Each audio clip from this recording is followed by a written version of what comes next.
The stars had never seen anything quite like humanity. And for 300 years, the galaxy wondered what to make of the strange creatures from the small blue world called Earth. When the Galactic Concord first discovered humans in the year 2147, they expected war because that was what always happened when a new species reached the stars. Every civilization fought for territory and power and respect. And the elder races had seen this pattern repeat itself 1,000 times across 1,000,000 years, but humanity did something no one expected. They smiled and offered to. Share Ambassador Elena Vasquez still remembered the day of first contact. Even though she had been just a child watching the news broadcasts with her grandmother, the alien ships had descended over Geneva, their hulls gleaming like polished silver. And the whole world had held its breath waiting to see if this was the end or the beginning. It turned out to be a beginning. But not the kind anyone predicted. The Concorde. The delegates stepped off their vessel, armed with translation devices and lists of demands, ready to negotiate from a position of strength as they always did with primitive newcomers. Instead, they found human diplomats waiting with gifts of art and music and an invitation to dinner. What is the meaning of this? The lead Concorde representative had demanded, his four eyes narrowing with suspicion. We thought you might be hungry after such a long journey. The human delegate had replied with a warm smile. And we have so many questions about your culture and your history. We would love to learn from you. The aliens had not known what to make of this at all over the following decades. Humanity joined the galactic community, not as conquerors or rivals, but as something the galaxy had never truly seen before. Genuine friends who wanted nothing more than peaceful coexistence and mutual growth. Elena Vasquez grew up during this golden age of human diplomacy, watching her species extend olive branches to races that had been at war for millennia. She saw human mediators help end conflicts that had claimed billions of lives. And she knew from a young age that this was the work she wanted to do. The time she became Earth's chief ambassador to the Galactic Concord at the age of 42. Elena had already spent 2 decades building bridges between worlds. Ambassador Vasquez, you must understand our confusion, the Crethian delegate said during one particularly tense negotiation session, his insectoid mandibles clicking with barely concealed frustration. Your species accepts trade agreements that favor us 3-1. You retreat from disputed territories without firing a single shot. And you apologize even when you have done nothing wrong. Why do you act this way when you clearly have the capability to fight back? Elena had simply smiled, the same warm smile humans always seem to wear, and replied, because fighting should always be the last choice, not the first. We believe that patience and understanding can solve problems that violence never could. The Crethian had stared at her for a long moment before making a sound that his translator rendered as bitter laughter. Your people are either the wisest beings in the galaxy or the most foolish, he said. And I cannot decide which. That conversation stayed with Elena for many years, replaying in her mind during long nights when she wondered if humanity's approach was truly working or if they were simply being taken advantage of by species who saw kindness as weakness. The Vethrani were the worst of them all. The Vethrani Dominion was a warrior empire that had conquered 30 star systems through brutal military campaigns, and they made no secret of their contempt for what they called the soft ones from Sol. Their representatives insulted human diplomats openly in Concord meetings. Their merchants cheated human traders without consequence, and their warships regularly accidentally strayed into human territory just to remind everyone who held the real power. Elena had spent 15 years trying to build a relationship with the Vethrani, believing that even the most aggressive species could learn to embrace peace if given enough time and patience. She organized cultural exchanges that the Vethrani used to gather intelligence on human weaknesses. She proposed joint scientific missions that the Vethrani sabotaged for their own amusement. She even traveled to their homeworld to speak directly with the Dominarch, their supreme leader, hoping that a personal connection might break through centuries of hostility. The Dominarch had received her in his throne room, surrounded by trophies taken from conquered worlds, and listened to her proposal for a peace treaty with an expression of pure contempt. "Little ambassador," he had said, his voice like grinding stone, "do you know why my people will never respect yours? It is because you have forgotten what strength means. You could build warships, but you choose to build hospitals. You could take what you want, but you choose to ask permission. You could rule this galaxy, but you choose to serve it. That is not wisdom, that is cowardice. And cowardice deserves only one fate." Elena had returned to Earth troubled, but not defeated, still believing that humanity's path was the right one. "We are playing the long game," she told the United Earth Council during her report, "and trust takes time to build.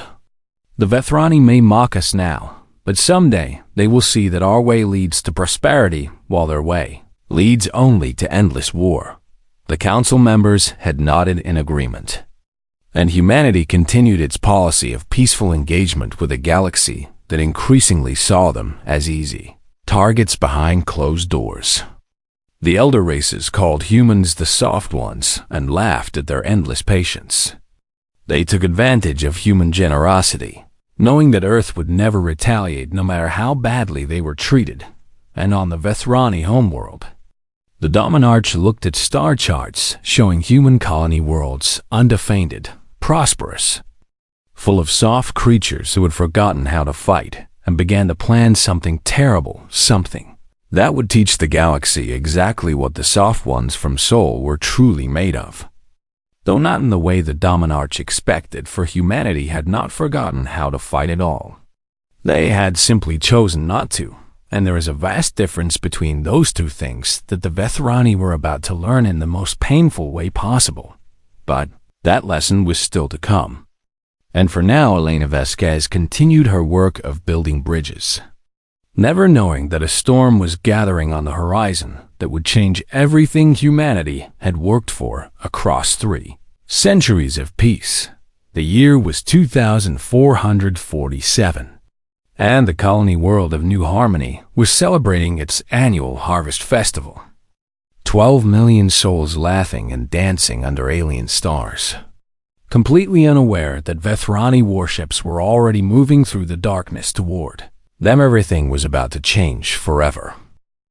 The colony world of New Harmony was everything humanity had ever dreamed the future could be, a green and beautiful planet where 12 million people had built homes and schools and farms under a sky painted with 3 small moons. Captain David Chun loved flying cargo runs to New Harmony because the people there always greeted his ship with genuine warmth and freshly baked bread. They were farmers and teachers and artists, the kind of simple, honest folk who reminded him why he had joined the merchant fleet in the first place on that particular Sunday morning. David was preparing his ship, a sturdy old freighter called the Meadowlark, for departure when he noticed something strange on his sensors. There were ships approaching the planet, big ones, and they were not broadcasting any identification signals. "That cannot be right," his first officer Maria said, leaning over his shoulder to look at the display. "No one comes to New Harmony without announcing themselves first. We do not have anything worth stealing here." But David felt a cold weight settling in his stomach as he watched those sensor blips grow closer. And some instinct screamed at him that something was terribly wrong down on the surface. The harvest festival was in full swing. Children ran through golden fields of alien wheat while their parents danced to music played by local bands. Old couples sat on porches and watched the celebration with contented smiles. And young lovers stole kisses behind hay bales, thinking no one could see them. Sarah Mitchell, the colony's administrator, was laughing at a joke her husband had just told when her communication device suddenly went dead. She tapped it a few times, frowning, then noticed that everyone around her was doing the same thing. Must be some kind of technical problem, her husband said.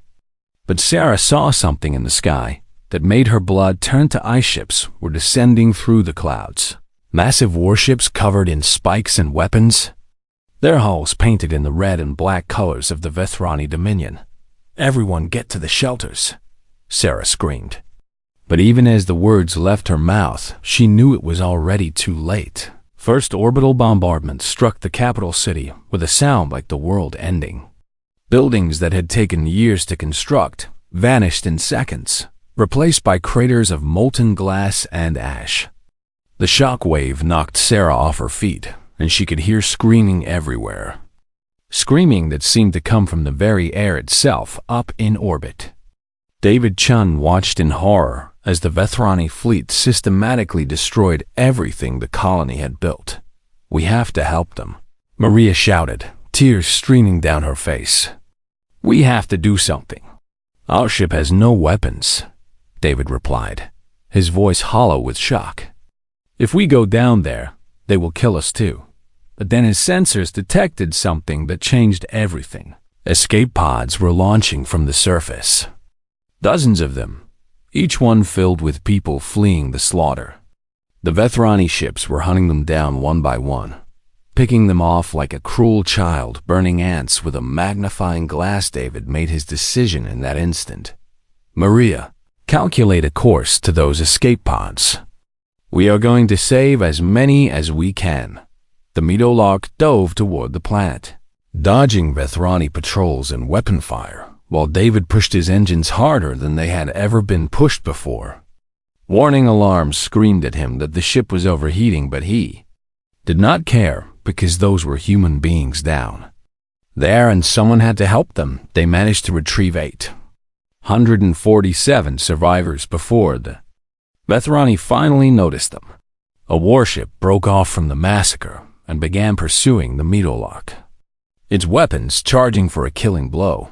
"We are not going to make it," Maria said quietly, watching the enemy ship grow larger on their screens. But David Chan had one last trick. He overloaded his engines completely, burning them beyond any tolerance they were designed for. And the Meadowlark shot forward like a bullet fired from a gun. The sudden burst of speed took the Vethrani by surprise, and by the time they recovered, the little cargo ship had already reached the jump point and vanished into faster-than-light travel behind them. New Harmony died. The Vethrani took their time, making sure there would be no other survivors to tell stories. Their ground troops landed after the bombardment and swept through the ruins, killing anyone they found hiding in basements or shelters. They burned the fields and poisoned the water and left nothing but ash and bones. When the Dominarch received word that the operation was complete, he smiled his terrible smile and said, "Let this be a demonstration of proper galactic hierarchy." The soft ones needed to learn their place, and now they have. He expected humans to weep and beg and submit like every other weak species his people had crushed. He expected Earth to send diplomats with apologies and offers of tribute. He expected the galaxy to nod and accept that this was simply how things worked among the stars. He did not expect what actually happened. The Meadowlark limped into Earth's solar system 3 days later, its engines destroyed, its hull scarred by weapon fire, carrying 847 traumatized survivors and a data core full of recordings that would change everything. David Chan had made sure to capture it all, every moment of the slaughter, every Vethrani transmission, every image of children running through burning fields while alien soldiers laughed and gave chase. The footage was broadcast across Earth within hours, and billions of people watched in silence as their fellow humans died on a world they had never heard of before. That day, they saw families huddled in shelters that became tombs when the Vethrani sealed the exits and waited for the air to run out. They saw the colony's doctor trying to save patients even as bombs fell around her. They saw a teenage girl holding her baby brother, telling him not to be scared, that help would come soon, and then they saw the Vethrani soldiers find them, but the moment that broke something fundamental in humanity's collective soul was the recording of the Vethrani commander, a decorated warrior named Krath, Volum, standing in the ruins of what had once been a school and laughing as he ordered another strike on the fleeing refugees. "Look at them run," Krath Volum said, his voice full of cruel amusement. "They run like prey, because that is all they are. This is what happens to species that forget their place in the natural order." Every human on Earth heard those words, and something ancient and terrible stirred in the depths of their collective memory, something that humanity had worked very hard to forget, something they had locked away behind 3 centuries of peace and diplomacy and gentle smiles. The day the footage aired, Ambassador Elena Vasquez was in her office preparing remarks for a memorial service when her aide burst through the door with news that made her sit down heavily in her chair. "Ambassador, the United Earth Council has called an emergency session. They are asking for you to attend immediately." Elena nodded slowly, feeling as though the ground beneath her feet had shifted in some fundamental way. She had spent her entire life believing that patience and kindness could solve any problem. But as she walked through halls filled with weeping staff members and shell-shocked diplomats, she began to wonder if perhaps she had been wrong when she reached the council chambers. She found every seat filled and every face wearing the same expression, not grief, not fear, but something far more dangerous: cold, quiet, calculating fury. The council president looked at Elena with eyes that had lost all their usual warmth and said 4 words that signaled the end of everything she had worked for. "Ambassador Vasquez, you are relieved of duty effective immediately. Earth is done being polite, and somewhere deep in the military archives, files that had been classified since first contact began to unlock one by one, revealing secrets that humanity had kept hidden from the galaxy for 300 years. The gentle giant was finally waking up. For 3 days after the massacre at New Harmony, Earth went completely silent. No diplomatic communications, no trade negotiations, no responses to the frantic messages flooding in from human colonies and alien governments alike. The Galactic Concord watched this silence with growing unease, because they had never seen humans act this way before. The soft ones always talked, always reached out, always tried to make peace no matter what happened to them. Ambassador Threlanak of the Krethian delegation attempted to contact Earth 17 times during those 3 days, and each time she received nothing but static. By the 3rd day, she was pacing her office with all 6 of her legs clicking nervously against the floor. "This is wrong," she muttered to her aide. "Humans do not go quiet. They cry and grieve, and then they forgive. That is what they always do. Why are they not doing it now?" On the Vethrani homeworld, the Dominarch was growing impatient with Earth's silence. He had expected weeping pleas for mercy by now, offers of territory or resources in exchange for peace, the usual submission that prey species always offered when shown their place. Perhaps they are too shocked to respond. One of his advisors suggested, "We did kill 12 million of them. Even the soft ones need time to process such a loss." The Dominarch laughed at this, a harsh sound like metal scraping metal. "They are probably arguing amongst themselves about who is to blame. Humans love to point fingers at each other when things go wrong. Give them another few days, and they will come crawling to us with apologies and tribute." But on the 4th day, something happened that no one in the galaxy expected. Every communication relay in every star system, all 4,000 inhabited worlds that belong to the Galactic Concord, received a single transmission at exactly the same moment. It was broadcast simultaneously in every known language, and it bore the official seal of the United Earth Government. Message contained exactly 8 words that would be remembered for millennia to come. "We are done being polite. The Vethrani are not. Then came an attachment that made even the most powerful species in the galaxy feel something they had not experienced in a very long time. Pure primal fear. The attachment was Earth's complete military capability assessment. Files that had been classified at the highest level since the day of first contact. They detailed every weapon humanity had developed, every ship they had secretly built, every technology they had hidden from galactic view for 300 years. Ambassador Threlanak read the files with growing horror as she realized the magnitude of what humanity had concealed. "This cannot be accurate," she whispered, her mandibles trembling. "These numbers cannot be real." But the files included verification codes that proved they were genuine. And as Threlanak scrolled through page after page of weapon systems and fleet compositions and strategic capabilities, she understood at last why humans had spent 3 centuries being so very peaceful. They had not been unable to fight back against the galaxies insults and exploitation. They had been unwilling to fight back because they knew exactly what would happen if they ever started. Earth's primitive fleet of cargo ships and light cruisers was just the public face of their military.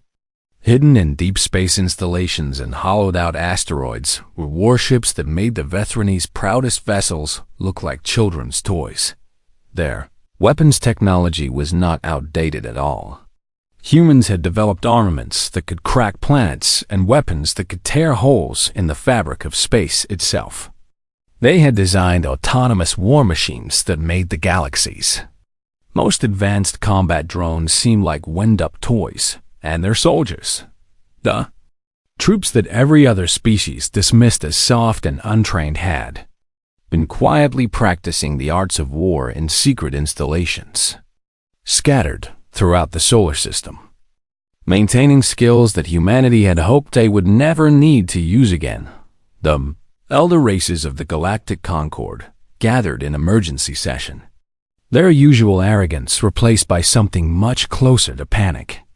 Representatives from species that had ruled the stars for millions of years stared at each other with wide eyes and asked the same question over and over. How did we not know about this?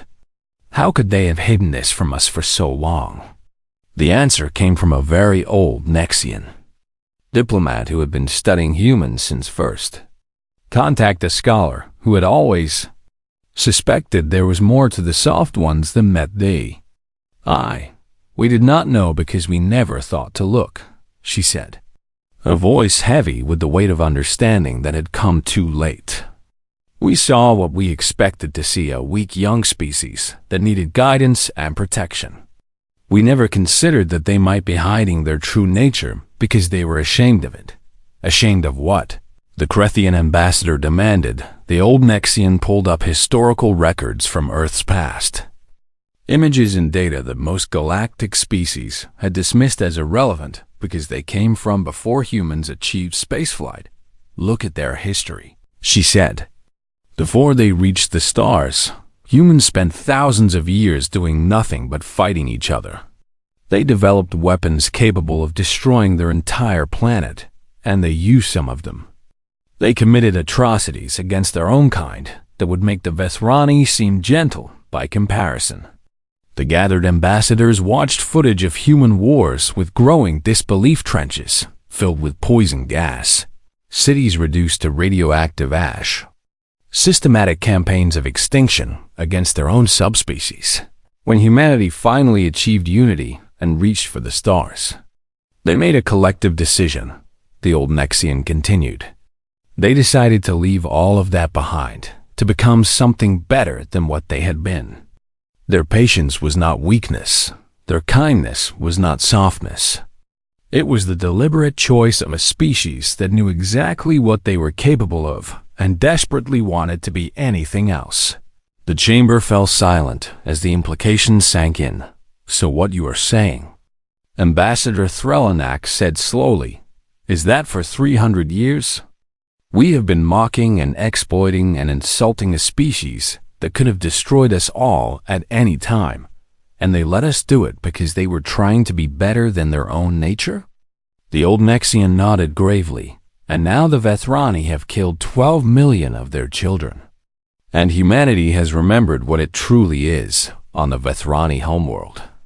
The Dominarch received the same files and the same message. But his reaction was very different from the rest of the galaxy. He laughed and threw his data tablet across the room. "Propaganda," he declared confidently.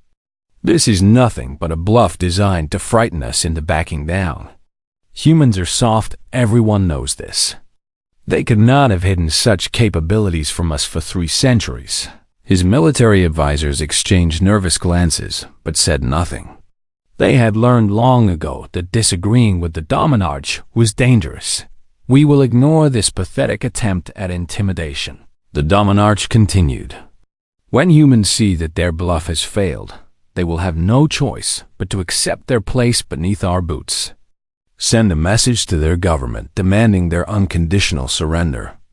And tribute payments of—" He was interrupted by a communication officer rushing into the throne room with a look of barely controlled terror on his face. "Dominarch, our long-range sensors are detecting movement throughout the Sol system. The humans are activating many somethings. We are counting hundreds of new energy signatures where there should be nothing but empty space." The Dominarch's smile faltered for just a moment before he forced it back onto his face. "More bluffs," he said. But his voice had lost some of its confidence. "The soft ones are playing games with us. They will learn soon enough that the Vethrani do not respond well to games. But across the galaxy, those who had bothered to study Earth's history were remembering a phrase that humans often used to describe their own nature, a phrase that now seemed far more ominous than it ever had. Before, speak softly and carry a big stick. For 300 years, humanity had spoken very softly indeed. Now the galaxy was finally going to see just how big their stick actually was, and in a quiet office on Earth, an old woman named Elena Vasquez sat alone in the darkness, weeping for the death of everything she had believed in, and wondering what kind of monster she had helped to wake up. In the weeks following Earth's message to the galaxy, something strange began to happen across thousands of inhabited worlds. Humans started leaving, not fleeing in panic, not running in fear, but calmly and methodically closing their businesses, packing their belongings, and boarding ships bound for the Sol system. It was as if some silent signal had gone out that only humans could hear in the trade world of Nexus Prime. A human merchant named Thomas Park had run a successful electronics shop for 40 years. He had alien friends, alien business partners, and had even learned 3 different alien languages out of genuine curiosity and respect. But when his Krethian neighbor came to visit one morning, she found Thomas carefully boxing up his inventory with an expression of profound sadness on his face. "Thomas, what are you doing?" Thela asked, her mandibles clicking with concern. "You have built a life here. You have customers who depend on you. Where will you go?" Thomas paused in his work and looked at his old friend with eyes that held something she had never seen in him before, a cold hardness that made her instinctively step back. "Home," he said simply. "Every human is going home. But why? Surely you do not blame us for what the Vethrani did. We have always been friends. We have always treated you fairly." Thomas was quiet for a long moment before he answered. "Thela, do you remember when my daughter was young and some of the local children used to tease her for being different? They called her names and threw things at her and made her cry. I remember," Thela said softly. "You never fought back. You just talked to their parents, and eventually it stopped. Do you know why I did not fight back? It was not because I could not. I wanted to hurt those children so badly that my hand shook with the effort of holding myself still. But I knew that if I started, I might not be able to stop. And I did not want my daughter to see that side of her father." Thomas looked out the window at the alien city he had called home for so many years. For 300 years, Humanity has been that father holding ourselves back, controlling the rage that lives inside us. Because we did not want the galaxy to see what we really are. But the Vethrani did not just tease our children. Thela, they murdered 12 million of them. They laughed while they did it. And now the galaxy is going to meet the real humanity. And I do not think I can watch that happen. He finished packing the last box and turned to face her. Be safe, old friend. I hope that when this is over, there will still be a galaxy left for us to come back to. Thela watched him walk away and felt a chill run down her spine that had nothing to do with the temperature across the galaxy. Similar scenes played out thousands of times as humans withdrew from communities they have been part of for generations. They left behind businesses and friendships and homes, all returning to the Sol system as if drawn by some irresistible force. The Vethrani mocked this retreat. Their propaganda networks broadcasting footage of human cargo ships streaming toward Earth with mocking commentary about cowards running home to hide. Look at the soft ones flee. A Vethrani news anchor declared with obvious amusement. They send threatening messages and then run away like frightened prey. The Dominarch was right. Humans are nothing but bluster and weakness. The Dominarch himself appeared on Galactic broadcasts, his confidence seemingly restored after the initial shock of Earth's message. I call upon the human government to end this foolish posturing, he announced grandly. Return your people to their posts, resume normal trade relations, and perhaps we will consider accepting a reasonable tribute as payment for the insult of your empty threats. Continue down this path, and you will force us to teach you another lesson. But while the Vethrani were busy congratulating themselves, they failed to notice what was happening in the Sol system, or rather, they noticed but refused to believe what their sensors were telling them. Human shipyards that had supposedly been dormant for centuries were suddenly blazing with activity. Asteroid mining operations that had been quietly extracting resources for 300 years were now using those materials to construct warships at a rate that should have been impossible. And those asteroids themselves, massive rocks that everyone had assumed were just natural debris, were beginning to move under their own power, revealing engines and weapon systems that had been hidden beneath their surfaces all along. The human fleet had not just tripled in size. It had grown by a factor of 50, and it was still growing. Ambassador Threlanak requested an emergency meeting with what remained of Earth's diplomatic corps, desperate to understand what was happening.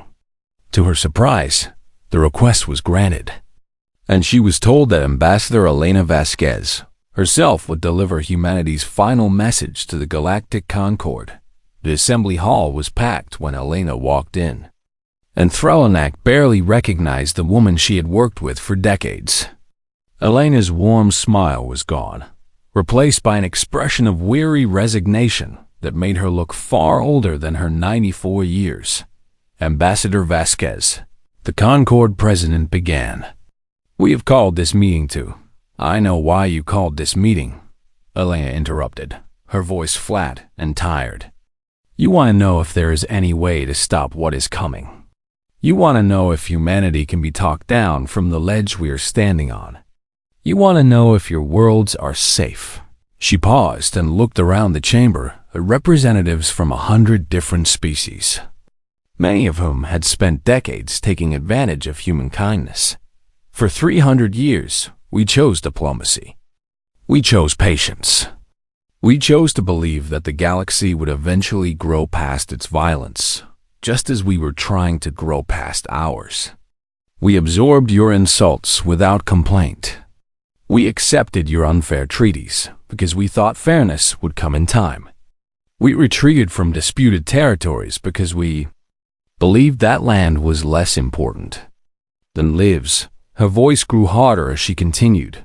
We did all of this because we knew what we are, and we desperately did not want the galaxy to learn about it the way you are about to learn. Elena's gaze found the Vethrani delegation, and something in her eyes made several of them shift uncomfortably in their seats. You taught 12 million of our children what the universe truly thinks of kindness. You showed them that mercy is weakness and gentleness is an invitation to slaughter. And now we are going to teach you what humanity truly is. She took a deep breath before delivering her final words. Not the mask we wore for 300 years. The thing that lives beneath it. The thing we locked away because we were ashamed of it. The thing we hoped we would never have to become again. The Vethrani ambassador stood up, his face twisted with contempt. More threats from the soft ones. Do you truly expect us to be frightened by an old woman's speeches? Bring your fleet. Human, the Dominion will crush you just as we crushed your pathetic colony. Elena looked at him for a long moment. And then she smiled, but it was not the warm, gentle smile that humans were known for.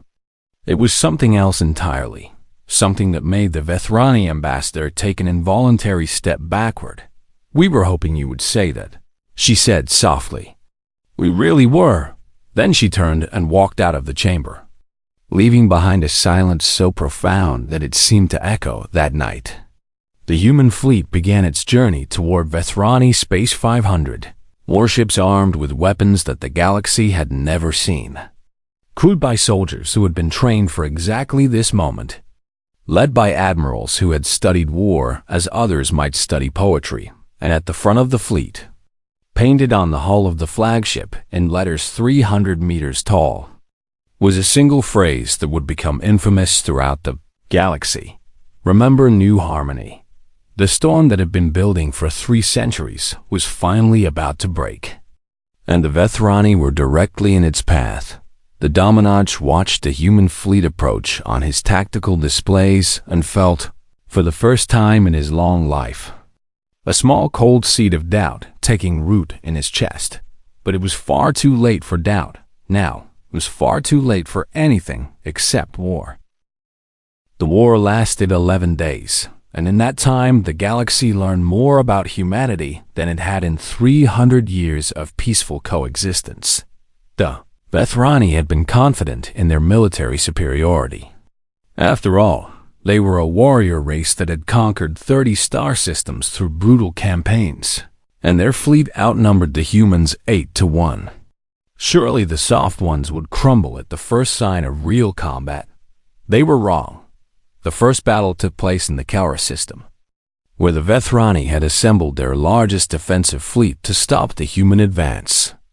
2,000 warships hung in space like a wall of death, their commanders boasting to each other about how many human vessels they would destroy. The human fleet arrived 6 hours ahead of schedule, something that should have been impossible given the distances involved, and immediately did something that no one expected. They did not fire instead.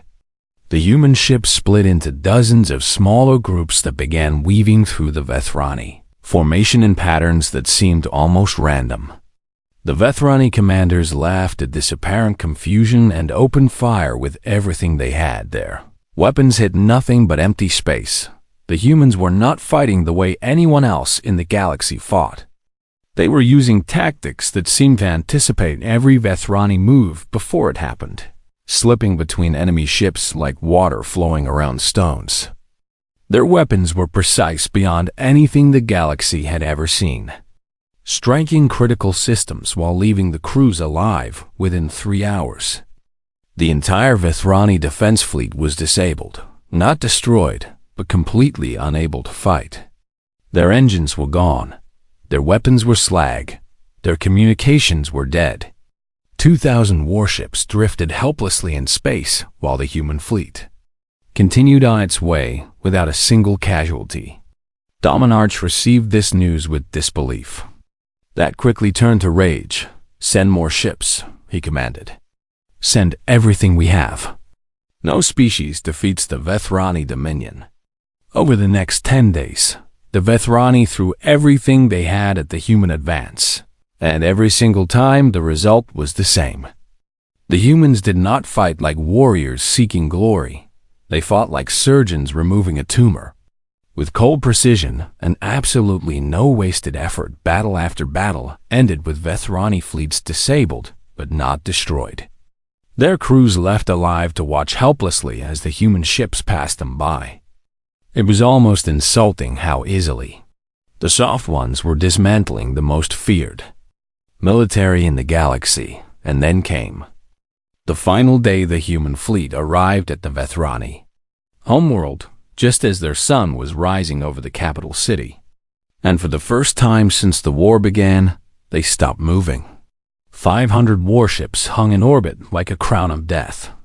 Their weapons aimed at the planet below. The Dominarch stood in his throne room, surrounded by advisors who could not meet his eyes, and stared at the displays showing the human fleet. For the first time in his life, he understood that he had made a terrible mistake. What do they want? He asked, his voice barely a whisper. Why have they not attacked yet? As if in answer, a transmission began playing on every screen on the planet. The face of a human admiral. A woman with gray hair and eyes that held no warmth at all. People of the Vethrani Dominion. I am Admiral Sarah Chung of the United Earth Fleet. 11 days ago, my species entered into a state of war with your government in response to the massacre at New Harmony, where 12 million of our citizens were murdered by your military. The Admiral paused. And when she continued, her voice was heavy with something that might have been sorrow. We have the capability to destroy your world. Right now. Our weapons can turn this planet into a dead rock within hours, and there is nothing you can do to stop us. By every law of nature and every rule of war, we would be justified in doing exactly that. Across the Vethrani homeworld, billions of people watched and waited to learn their fate. But that is not who we choose to be. Not anymore. Not again. We came here to deliver justice, not to commit genocide. We came here to end a threat, not to become one ourselves. The Admiral's expression shifted slightly, becoming something almost like regret. Your military has been destroyed. Your shipyards are slag. Your orbital platforms are dust. You will not threaten another species for a very long time. But your people are still alive. Your cities are still standing. And your children will still grow up to have children of their own. She leaned forward, her eyes boring into the camera. We could have killed you all. We could have erased your species from existence, and no one in the galaxy would have blamed us. But we remember what we are. And we remember what we were trying to become. And we choose, even now, even after everything you did, to be better than our worst nature. The transmission ended. And the human fleet began to withdraw. The Dominarch stood frozen for a long moment, unable to comprehend what had just happened. He had been prepared for death, prepared for the extinction of his people. But mercy was something he had never even considered. They are leaving, one of his advisors said in a voice full of wonder. They destroyed everything we had, and now they are just leaving. The Dominarch had no response. For the first time in his life, he had encountered something he simply could not understand as the human fleet departed Vethrani space. They broadcast one final message to the entire galaxy. This is the United Earth Government, speaking to all species of the Galactic Concord. We are returning to our home system now, and we ask that you respect our borders during the period of isolation we are about to begin. In 100 years, we will return to the galactic community if you will have us. If not, we will understand. We know what we are. We know what we showed you. And we know that trust, once broken, takes a long time to rebuild. This is humanity's final lesson to the galaxy. We were never soft. We were never weak. We were trying desperately to be better than our own nature, to leave behind the monsters we once were and become something worthy of the stars. You made us remember what we truly are. Now we have to find our way back to who we were trying to become. We hope that when we return, the galaxy will give us the chance to prove that kindness was always our choice, never our prison. The human fleet vanished into faster-than-light travel, and Earth fell silent once more 50 years later on the Vethrani homeworld. A young child named Kira asked her grandmother, A question that had been bothering her since she first learned about the great humiliation in school. Grandmother, why do our people no longer wage war? We used to be the strongest empire in the galaxy, but now we build gardens and write poetry and help other species instead of conquering them. Why did we change so much? The old woman, who had been a young soldier during the war and had watched the human fleet disable her ship without killing a single member of her crew, looked up at this stars and took a long time before answering. Because we learned something important, little one. We learned that the gentlest hand in the galaxy belonged to the species that had the least reason to be gentle. We learned that true strength is not about destroying your enemies, but about choosing not to destroy them even when you easily could. She pulled her granddaughter close and pointed up at a distant star that Kira knew was the human sun. And we learned what happens when you force gentle beings to stop being gentle. We learned that mercy is not weakness, and that patience is not cowardice. We learned these lessons in the most painful way possible, and we swore that we would never forget them. Do you think the humans will ever come back? Kira asked. Her grandmother smiled a soft, warm smile that would have seemed impossible on a Vethrani face just 2 generations ago. I hope so, little one. I truly hope so. Because the galaxy needs them, not the warriors they can become, but the teachers they chose to be. We need someone to show us that there is a better way to live among the stars than somewhere in the Sol system. Humanity continued its long journey back to the beings they had always wanted to become, not soft, not weak, but strong enough to choose peace even when war would have been so much easier. That was what humanity truly was, and the galaxy would never forget it.